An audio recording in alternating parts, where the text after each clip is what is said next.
court positions. For approval, authorize the Human Resources Department to process payment to the employees under the jurisdiction of the courts for those positions which were in question due to funding. Payment shall go through the regular payroll process at the rates approved at the annual salary board meeting of January 3, 2023, and retroactive to January 1, 2023. I'll make that motion with discussion. Second. All right, I think, our solicitor, gave us a little bit of an update on what the laws are. And I think for myself, I disagree with some of this. And, the motion that was passed at the annual salary board were for increases that were above the commissioner's proposed rate of the 2023 budget. The commissioner's proposed rates were presented at the annual salary board, and an appeal process would be set up in a few months to update job descriptions with possible outcome of pay increase if justified. The process was not used by the courts. Some of the other, most of them went through the process and okayed the proposal, but the courts did not do that. And the rate for court employees was held at the 2022 rate, not even giving the non-contested positions a chance for an increase. Currently, there is money in the budget, but to my understanding, it's due to vacant positions. Now, what's going to happen when them current vacant positions are filled? For example, 4 positions at $40,000 is an increase of this budget of $160,000. If this ripples across the county, just say 15, and we have more than 15 positions that are vacant. 15 positions at $15 an hour, $1,820 or 1,800 hours a year. That's $409,500. That will force us into a tax increase. I know there's some people that want to do tax increases, but I don't think we have to just on an issue like this. And I've been an advocate for the salaries all this time. I never said that anybody didn't deserve a raise. It didn't matter if they were making $11 or $40 an hour. I never said that.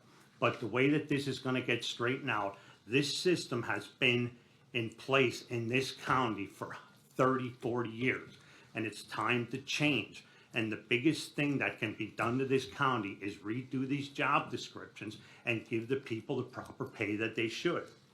And, you know, I just look at this now, we're looking at this, everybody always comes up here and they go, oh, the inflation is so high and what are we gonna do with our employees? Well, every week, somebody puts in that they want comp time, okay? I've been against comp time since I've been here. Any place I ever worked or any of my friends ever worked, when you worked over your time, you got overtime or either the time you were compensated. Now we're telling everybody that all of these people are so important, but we're giving them more time off. That's not giving them any more money in their budget.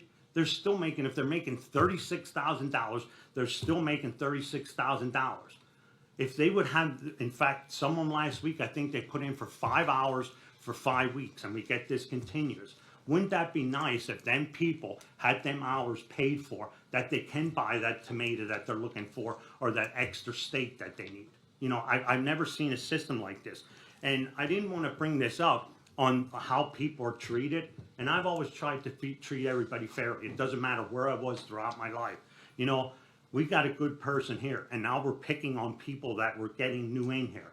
You know, the IT director didn't want to call me up because I advocated for him. He's a young person, and that's what we need, our young people to step up to the plate instead of putting them in when they're 60 years old at a position like this. You know, they have to step up. And, you know, he was denied overtime when he came in. He put all these times in. But the last director that was there, probably for 18 months, got overtime. And then we're looking at it, where are we not treating our people right? We've been doing it. I see that. And I want these people to get overtime. And why is this in here? We're contesting over this money that's in the budget for people that aren't even here that, and like I said, is this the way the budget was padded to make it look like we're doing a good job? You know, that we always have money to rely on? You know, but I just don't see it. This money that's in this budget, that to me, that's there for these vacant positions. If we got people coming in and they're working overtime, they should be paid for it. There's no other place in the world that I think that you come in and like I said, everybody that comes in here, every department, their employees are so important. They want to give them more money, but we sit here and give them more time off. So that means we don't need that. You're giving them more time off. Does that mean we don't need them? You know, now we got vacant positions, like I said, that people are coming in to cover for the vacant positions and we're not paying the people. But we sit here every week and say, boy, the inflation is really bad. But that's where we mistreat our people. And like I said, our IT director, when I went to a seminar with him, he was asked by Homeland Security to work for them. And he gave that job up. I mean, that was a couple months ago. He gave that job to come here, and he was here for 1 month, and we denied him overtime. We are abusing our people. We got to start helping the people out a little bit better and pay them for the time that they're here. But I mean, and like I said, this thing with this salary motion, you can stand on that all they want. But what is going to be the projected thing for when this money is given to the other employees? What are we going to run into next year's budget? I don't know. Like I said, I'm projecting here. I look at $409,000 already, just for that. So where are we going here? And I don't know. Is it back? Should we get rid of some of these positions? And that would help. And you know what? In our office here alone, now we had a process. One of our employees retired, so they moved up, and the next one moved up, and it kept going like that. Within our budget here, I think I have it on. I think it was like $89,000 or $8,900 we saved in our budget. Colleen retired, Lisa moved up. I think we saved $8,900 on 3 people. That isn't our money, it's the taxpayers' money. And that goes back into the pot for next year to give raises. Like everybody comes in here and they think everything is their money. It's not. It's the local taxpayer that's paying for it. And I think when we do this stuff, we're abusing it. We're abusing it just by this one little thing where we're not paying these people on just comp time alone. How many people come in here, like I said, that could buy that tomato? Or maybe if they're going to get $50 extra a week, that they can pay for their gas to get to work. We're not even giving them compensation to get here. And it's plain simple. That's it. So I think everybody can come in and argue over this motion, but this is not right. That's my stance on it. And you can sit here, Wayne, and talk about it for 100 years. This has been going on for 20 years, and now I'm the bad guy that wants to get people wages. So you just keep on your campaign and do what you got to do. I would agree 100% on the comp time, except for a few hours because it's carried away, and eventually those people have to take off. But I remind you, you keep saying about the budget, and what was in the budget were the funds for the purchasing director in there for that 2057, and I agree that person needs it, as most the IT people, I agree 100%. And that IT person didn't only leave because of the money, they were treated the way they were attacked at a meeting. So, Well, I can guarantee you I never attacked anybody. Maybe no, you I didn't did, say but it was didn't. you. I didn't say I it don't was you. attack anybody. Yeah, And you know, no. that person, if they would have hung around, they came to other people. I was the one that was working on the salaries, and they came to somebody else. And if they would have listened to me, in fact, even like the election director might have been here too, but they went to somebody else besides me. And you're saying that we could have probably straightened it out come January 1. And that was my suggestion. That was when we were having all these meetings about these salaries. Nothing ever happened from October, November, and December. Okay, so I So- would, well, to begin with,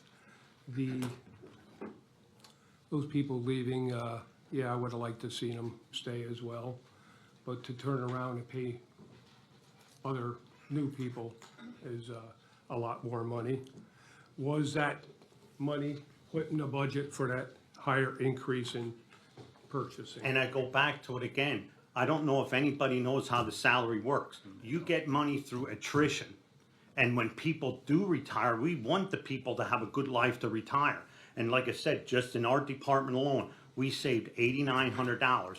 That this money is, that person, whatever this person in the next department is moving up or getting, that we can use that money. But like I said, everybody thinks that's their money in that department. I don't look at it. I think these girls here got a decent raise. They moved up, and it's the first day of their job, and we had confidence in them.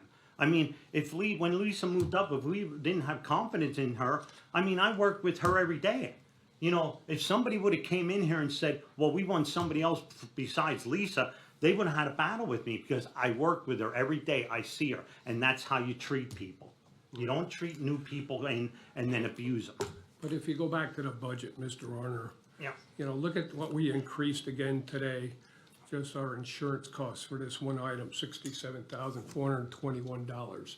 And we gave you, we set aside $800,000 towards salaries. But what did we do to compensate or decrease that deficit in the county budget? We have been operating at a deficit for 3 years. If you want to, fine, I agree 100%. Those people at the lower end definitely deserve that salary. There's others at the top of the salary or the management level that should be more, maybe some are overpaid, I agree with that.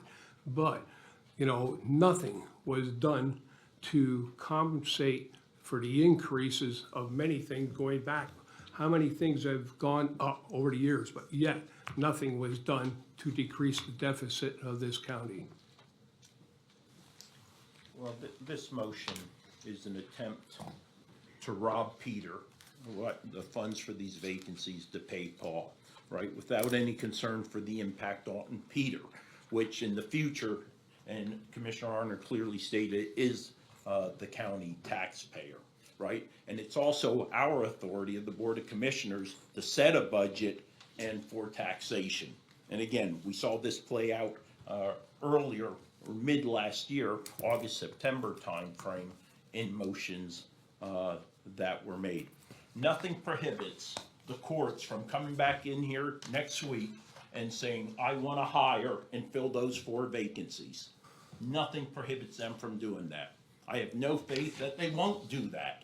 And to support this would just be providing them an opportunity to do that and put us in a position, as Commissioner Arner clearly stated, where one, the budget and taxes have a significant probability of increasing due to our actions in support of this. That's all I have. Your Honor?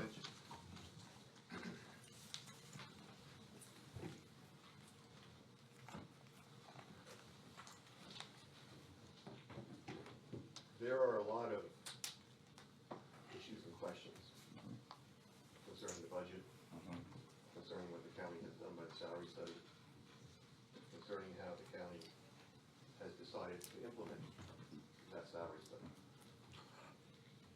On December 8th of last year, this Board of Commissioners distributed to each rural office holder what the Board of Commissioners thought should be paid for each position in each office.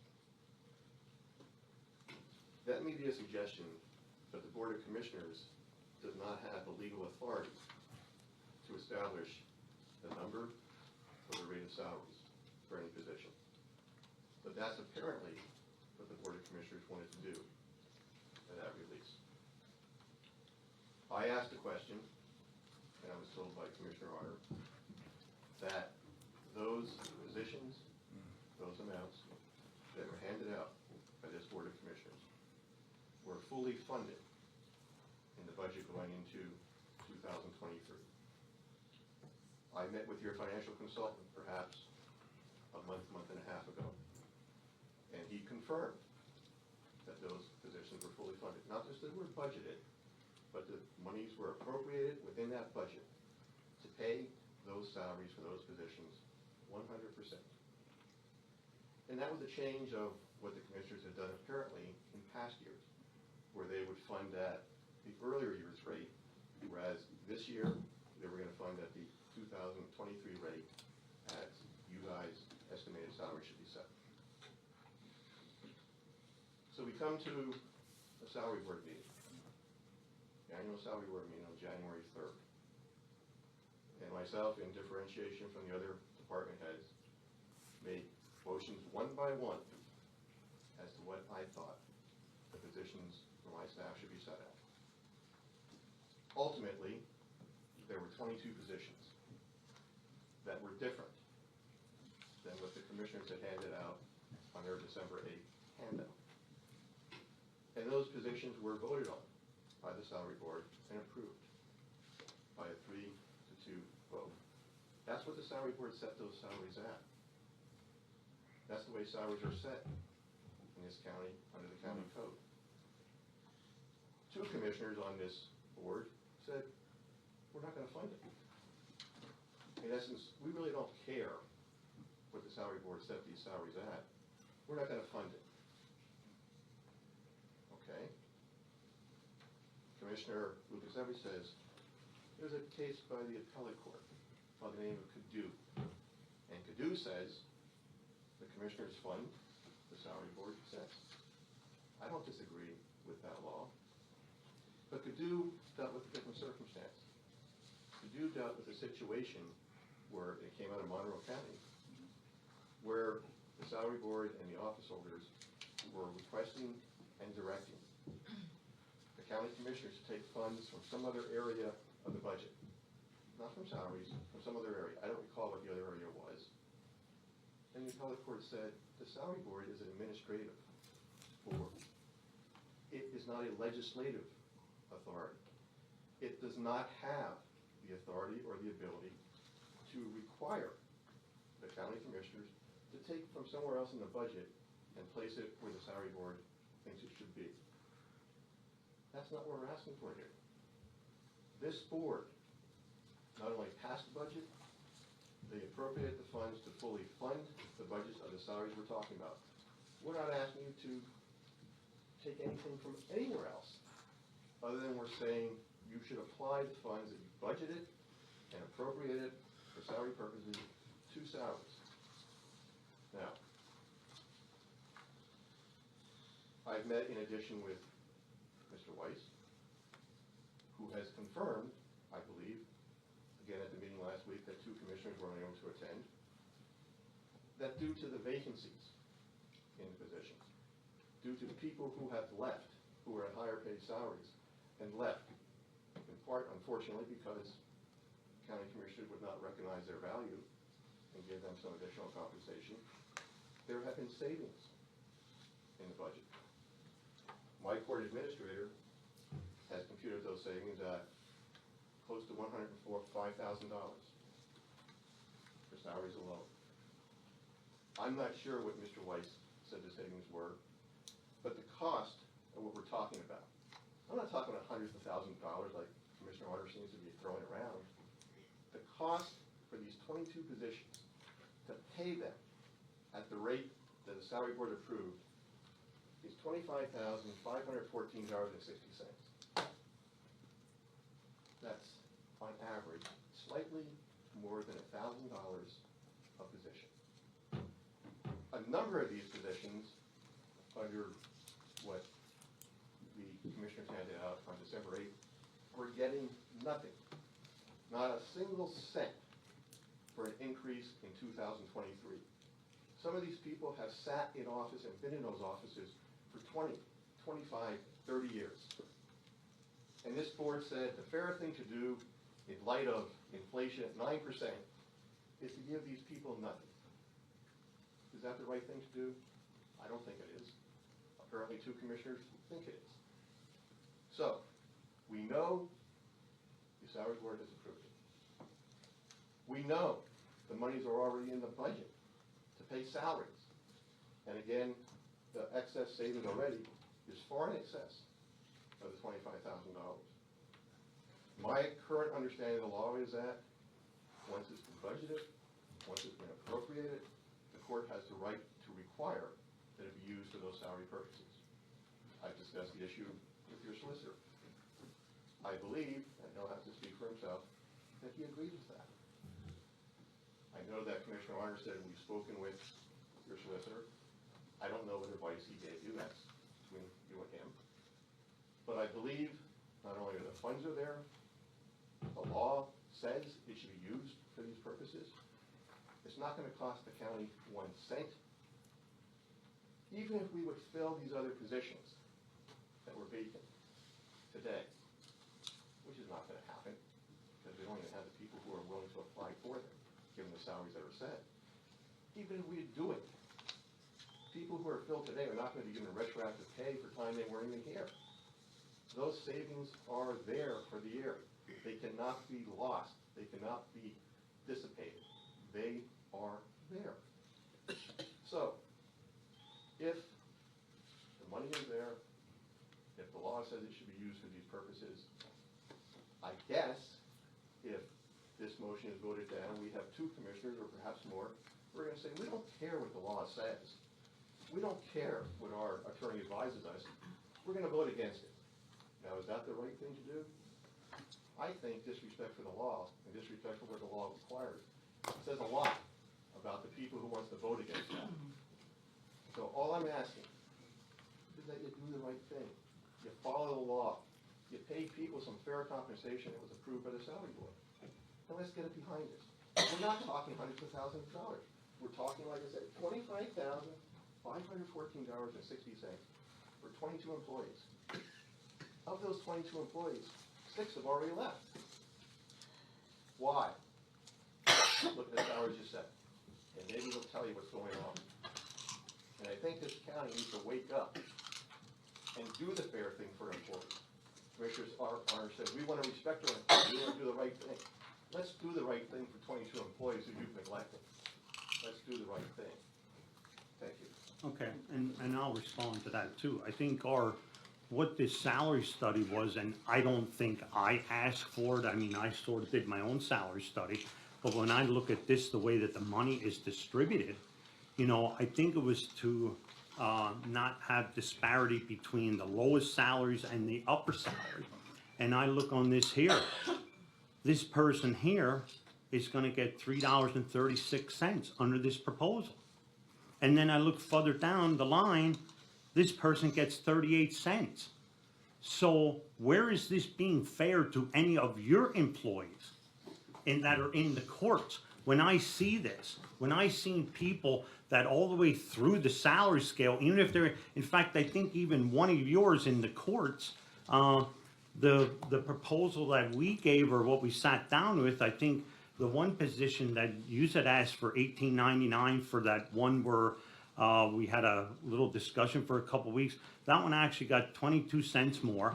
I think the IT person in the office was, did that person go from $15.42 of an increase of $2? So you can't say that we're not looking out for people, but again, I go back to it. And the thing was, people aren't getting paid or being paid fairly. And right here, I look at it again. The top person is getting $3.36, and the ones down at the bottom are getting 38 cents. So who's being fair or not fair? You know, if you want to distribute money, then distribute it money evenly, because the secretary down at the bottom works just as hard as the administrator at the top. You know, and that's my point. And we have, like I said, we have 400 employees to take care of. And and that was the process that this was gonna be. Now, this process, if it's not accepted, and I said, I didn't ask for this. Now, all of a sudden, now, is our appeal process, is anybody gonna appeal anything? Or is there anything in the works for any of these positions to be appealed? I mean, I'm looking at this, I know the courts had asked for an extension, and we denied it, but what's gonna happen? And we're not denying anybody coming back and appeal, even if it was after these, you know, after this. You come back and you have justification. But I said again, I look at it, the main objective that we were looking at was to have a fair wage throughout the whole salary scale, and it's the same thing, it's the same exact thing that was done for 30 years. And, you know, and I'm not breaking the law by being fair to people. If somebody would come in here and say, okay, everybody here is getting the same raise, or whatever's going on, then that could be a discussion. But I still see $3.36 at the top, and I see 38 cents at the bottom. That's my point.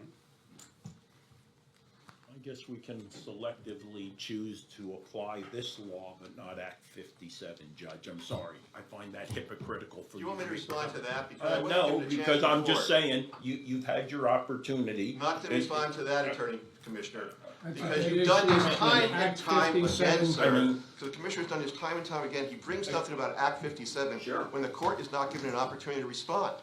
And that seems to be his modus operandi. I've said, if he wants me to respond to Act 57, because I didn't discuss, I was trying to keep concentrated on the issue that was before you. Now he wants to bring it up again. If you want me to respond, I'll respond.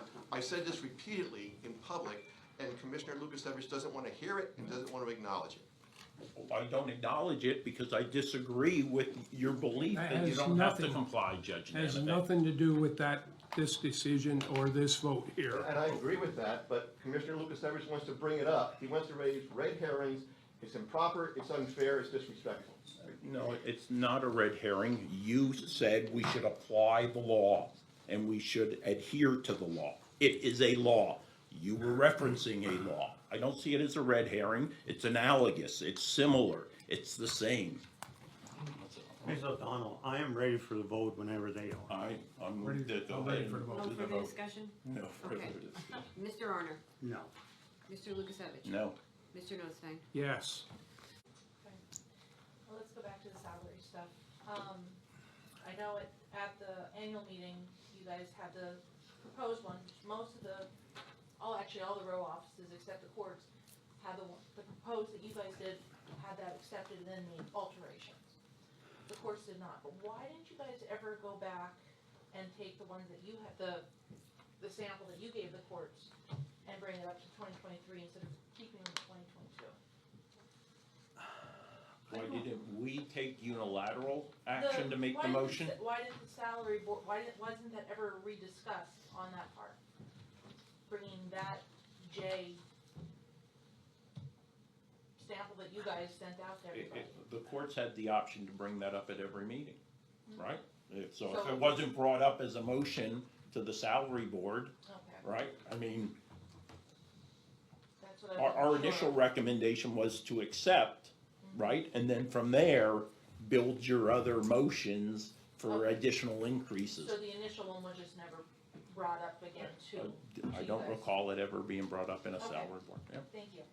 And then, with regards to all that discussion, you guys talked about employees leaving. Do you know how many employees have left since the beginning of the year? I don't know, but I think Samantha might be able to answer, but I think I asked you the other day, there was actually 5 employees that came back to the county within the last, I think I had a list and there was the sheriff's department got some back. There was 5 of them that came back. So, and I said, I think when some people leave, they don't realize what we offer. I mean, this benefit package, and I think Mark can even attest to like our pension. Like our pension is tremendous. I mean, it's like when everybody was losing money, we lost a little bit, but we gained. I mean, we were at like 80,000, I think, or 80 million when I came in here, and I think it was down to like 90 something.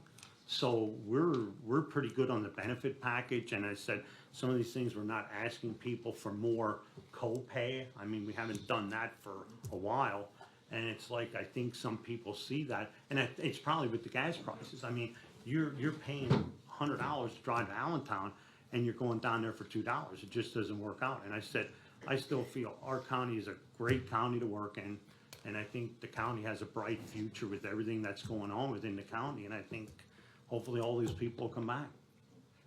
Amy, I would say you do a disservice if you're just gonna try to look at 1 year of number of people. You have to go back and do the research. All the agendas that include the personnel reports are online. You can go back and count number of people left, number of people who came. Hopefully in the near future, we'll have an HR platform that will allow us to do that instantaneously. I know that Sam is big into leveraging the technology, but right now, unfortunately, you have to go out and, basically go through the agendas and count departures and arrivals. And, speaking of Samantha, was she on last week's personnel report? Cause I don't remember seeing her. Was it 2 weeks ago? Yeah, yeah. Yeah, 2 or 3. Okay. Yes, 2 or 3.